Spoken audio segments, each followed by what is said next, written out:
जय मसीह। आप सभी को स्वागत है मेरे YouTube चैनल में। और आज हम चर्चा करने जा रहा है दशांश के विषय में।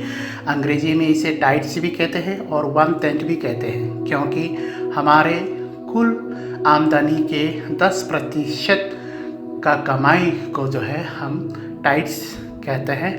और हर मसीही लोग जो है अपने आमदनी के 10% का कमाई को जो है हम अपने मंडली में देते हैं, क्योंकि ये परमेश्वर का वचन में व्यवस्था में लिखा गया है।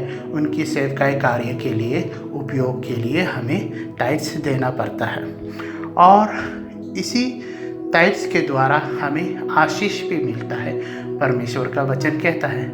लेकिन आजकल हमें ये सुनने को आ रहा है कि टाइट्स देने की आवश्यकता नहीं है, क्योंकि नया नियम में कहीं ऐसा लिखा नहीं गया कि टाइट्स देना है, या फिर कोई आज्ञा नहीं है कि हमें दशांश देना है। तो आइए हम चर्चा करते हैं कि ये टाइट्स क्या है और क्यों देना चाहिए या फिर क्यों देना नहीं चाहिए। सर्वप्रथम हम देखते हैं हमारे विश्वास का पिता अब्राहम, उन्होंने अपना कमाई का दशांश मेल्कीसेदेक को दिया था।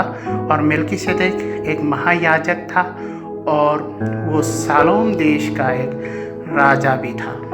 जेनेसिस चैप्टर 14 वर्सेस 18 to 20 में पढ़ने को मिलता है। और उसी से यह प्रथा जो है प्रारंभ हुआ टाइट्स देने के लिए। और नया नियम में टाइट्स के विषय में नहीं लिखा है बोलता है, लेकिन इसी मेल्कीसेदेक के विषय में बात करते हुए लिखा गया यीशु मसीह के बारे में नया नियम में हिब्रू चैप्टर 6 वर्स 20 में देखने को मिलता है कि किस प्रकार मेल्कीसेदेक की तरह यीशु मसीह को भी महायाजक के तौर पे बताया गया। और हिब्रू चैप्टर 7 वर्स 2 में देखने को मिलता है कि किस प्रकार अब्राहम ने अपना दशांश मेल्कीसेदेक को दिया था, उसी प्रकार हम जो है अपना दशांश जो है यीशु मसीह का मंडली में देता है। और नया नियम में हम देखने को मिलता है कहीं पर भी जो है टाइट्स मत दो बोल के ऐसा भी नहीं लिखा है, और टाइट्स दो बोल के भी नहीं देखने को मिलता है, और मत दो बोल के भी देखने को नहीं मिलता है। और जब हम देने के बारे में बात करता है तो देना बहुत ही आशीषित वाला बात है। जैसा कि लूकोस चैप्टर 21 वर्सेस 1 to 4 में कहा गया है कि जब यीशु मसीह के समय में यीशु मसीह ने एक दृष्टांत दिया गया था। एक विधवा औरत ने जो है मंदिर में 2 पैसा का सिक्का दान वेदी पर भेंट चढ़ाया था। हालांकि बहुत सारे लोग बहुत सारे रुपया पैसा धन वेदी पे चढ़ाया, लेकिन यीशु मसीह ने कहा कि सबसे उत्तम और सबसे ज़्यादा दान वह विधवा औरत ने दिया, क्योंकि उसके पास जो कुछ था सब कुछ उन्होंने दे दिया दान में। तो सबसे उत्तम दान उन्होंने दिया। तो यहाँ पर टाइट्स का विषय में तो नहीं कहा। टाइट्स तो खाली हमारे टोटल इनकम का 10% के बारे में है, लेकिन यीशु मसीह यहाँ में इस दृष्टांत के द्वारा कहा गया कि जो तुम्हें दशांश में जो सीमित करके रखा था, जो लिमिट करके रखा था, if you are a true giver, अगर आप सच्चा दिल से देता है तो आप 10% के लिए नहीं रुकते रहेगा, आप 100% भी देगा। ऐसा इनकरेज किया गया है नया नियम में। और यही चीज़ हम 1 किंग चैप्टर 17 वर्सेस 8 to 24 में देखने को मिलता है। जिस प्रकार एक विधवा औरत ने परमेश्वर का दास एलिजा को वेलकम किया, अतिथि सत्कार किया, वो भी अकाल के समय में 3 वर्ष से ज़्यादा, यानी मोर देन 3.5 years इज़राइल में बारिश नहीं हुआ, ना ही खेती हुआ। उस अकाल के दौरान उस विधवा औरत ने अपने लिए और अपने बच्चों के लिए जो खाने के लिए कुछ रोटी और तेल बचा हुआ था, उन्होंने परमेश्वर का दास को खिलाया, और उसके जीवन में बहुत सारा आशीष आया। बाइबल में देखने को मिलता है अकाल के दौरान उसको किसी चीज़ की कमी नहीं पड़ा है। इसलिए बाइबल कहता है लूक चैप्टर 6 वर्स 38 में, अगर तुम देगा तो तुम्हें भी दिया जाएगा और भर भर के दिया जाएगा।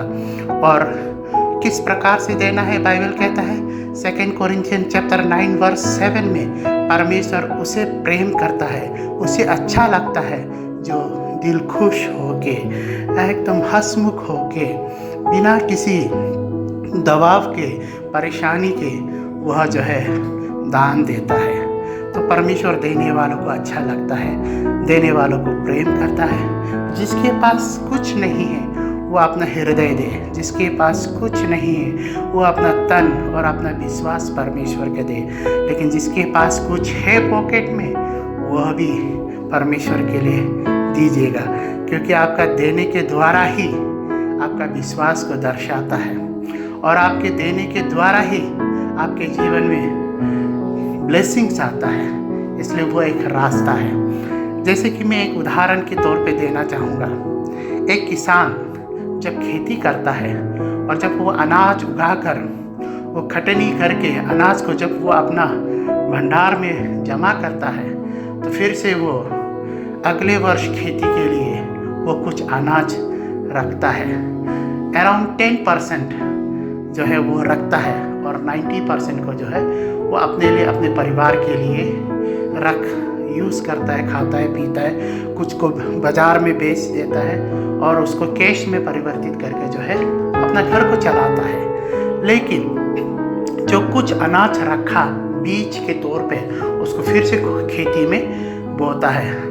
लेकिन जो व्यक्ति कुछ बीज ही नहीं रखता है तो क्या होगा? खेती नहीं कर सकेगा। उसी प्रकार जब हम देता है तो वो एक बीज के समान होता है, वापस हमें बहुत 3 गुना, 4 गुना, 10 गुना हमें वापस मिलता है। लेकिन जो नहीं देता है उसे कुछ भी नहीं मिलता है। ये खाली हम क्रिश्चियन का बारे में ही बात नहीं है। अब जो नॉन क्रिश्चियंस है, जो इस विश्वास में नहीं, उन लोग के जीवन में भी देखिए, जो व्यक्ति बहुत दिल खुला होकर लोगों को मदद करता है, लोगों को देता है, उसका जीवन में कभी कुछ कमी नहीं होता है। लेकिन जो कंजूस करता है और हमेशा जो है अपने लिए ही सोचता है और दूसरों को कभी मदद नहीं करता, नहीं देता है, वैसा आदमी जो है किसी से मदद भी नहीं मिलता है। ये जो है बहुत ही प्रैक्टिकल है और स्वाभाविक है। इसलिए हमें ये जानना अति आवश्यकता है कि गिविंग बहुत ही ज़रूरी है, देना बहुत ही ज़रूरी है परमेश्वर का काम के लिए। अगर हम परमेश्वर को प्रेम करता है तो हम उसका काम के लिए भी हम जरूर देगा, उसका आज्ञा को भी जरूर मानेगा। जैसा कि नया नियम का बात है, तो नया नियम में कहीं नहीं लिखा है कि टाइट्स मत दो बोल के, लेकिन उल्टा हम लोगों को देखने को मिलता है कि जितना सकता है दो, परमेश्वर के लिए दो, परमेश्वर का काम के लिए दो। और बाइबल कहता है दो तो तुम्हें दिया जाएगा। तो कहीं भी डिस्करेजमेंट बात नहीं लिखा गया है टाइट्स के बारे में। और उस जमाना में फर्स्ट सेंचुरी के दौरान, जब यीशु मसीह के समय में या फिर यीशु मसीह के जाने के बाद जब अपोस्टल था इस संसार में, उस ज़माने में भी जो है टाइट्स जो है कोई कंट्रोवर्सी इशू नहीं था। टाइट्स के बारे में कोई विरोध नहीं बोलता था, क्योंकि ये चलते आ रहा था और चल रहा है और नया नियम में भी इसका कोई विरोध नहीं किया गया है। इसलिए कहीं में भी इसका विषय में नहीं लिखा गया है कि मत दो बोल के। लेकिन नया नियम में हमें और प्रोत्साहन करता है, इनकरेज करता है कि टाइट्स के ऊपर और अगर हम देता है तो और आशीष मिलेगा।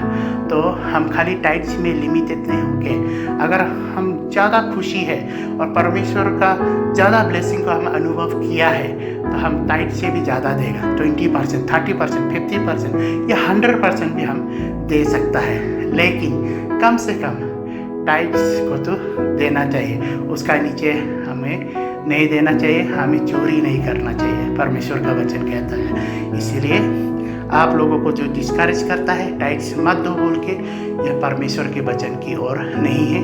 आप लोगों को सावधान रहना है।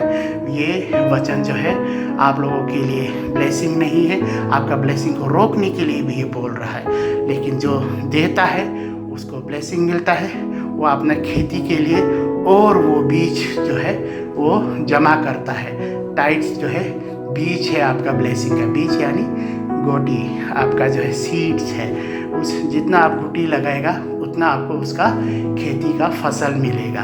परमेश्वर आप सभी को आशीष करे इस वचन के द्वारा। आमीन।